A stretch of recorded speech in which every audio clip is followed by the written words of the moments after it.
Šī brīdī tātad mums ir siltumenerģijas skaitītājs, Kamstrupa ražojuma, Dāņos ražots. Ja, tātad pilnīgi jauns iepakojumā, tad pakosim vaļā, skatīsimies, kas tur mums ir. 603. multikal tiks, ja, tātad modelīts. Principā viens no izplatītākajiem, kas mums ir iepakojumā, mums ir tātad uzstādīšanas instrukcijas vizualizācija, tātad nevis kaut kādā dažādās valodās vai konkrētā, bet viss ir tā kā mūsdienīgi zīmējuma veidā, vizualizācija saucas. Tātad ir pats aprakstīns par iekārtiņu un atbilstības deklarācija, kas ir ļoti nozīmīgs dokuments siltumenerģijas skaitītājiem, tiem, kas tiek izmantoti konkrēti komercnorēķiniem. Tā ir ļoti būtiska lieta. Tālāk, iesim tālāk, kas mums ir iepakojumā. Tātad mums ir pēc kārtas ņemsim laikam.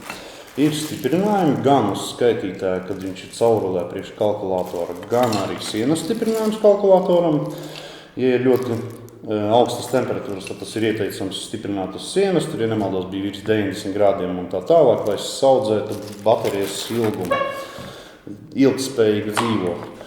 Tātad arī iesim tālāk. Mums ir temperatūras sensoru čauliņas. Tātad temperatūra sensoram ir šeit, viņi ieliekas čauliņu iekšā, attiecīgi tātad sensors nav tiešā saskarē ar ūdeni, kas nozīmē, ka viņu ir salīdzinoši ērtāk demontēt, uz pārbaudēm vedot un tā tālāk, lai pēc iespējas mazāk vajadzētu iztukšot apkures sistēmu. Tātad mazāk nolējam ūdeni,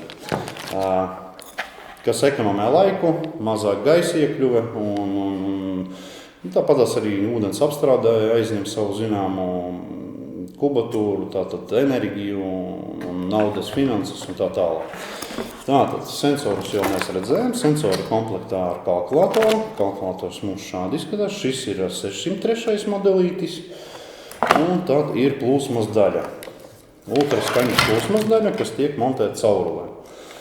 Tātad tas principā ir viss tas, kas mums ir komplektācija ar pilnīgi jaunu skaitītājiem. Priekš montāžas viss nepieciešamais ir. Vienīgais, kas būtu nepieciešams montāžniekam, tas ir attiecīgi veidgabals priekš sensoriem, kur viņus iemontēt, jo viņiem mums ir ar vītnīti, tātad, ja, bet šī gadījumā komplektācijā nav iekļauts, jo tur versijas montāžai dažādas.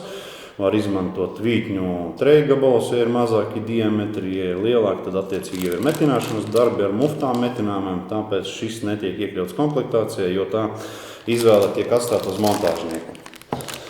Attiecīgi tas pats ir ar plūsmas daļu, saskrūves piedāvāt mēs varam, bet viņas šeit arī netiek piedāvātas, jo viņas ir vairāk veidi. Tātad tā var būt vītņu saskrūve ar vītņu pievienojumu vai atkal metināmā. Ja? Tātad, tur attiecīgi var arī būt jau jaunākas paaudzes uz plasmasas kausējumiem un presējumiem veidgabaliem. Kapara vai attiecīgi karbona, tas ir tātad nervosēša tēroda arī varētu būt. Tur atkal, kā saka, paliek visus montāžnieka izvēli un ar ko viņš strādā. Šis ir viss komplekts, kas ir nepieciešams montāžniekam no iekārtas pamata komplektācijas. Tātad ir viss, kas vajadzīgs, lai viņu veiksmīgi uzstādītu un nodotu eksploatācijai.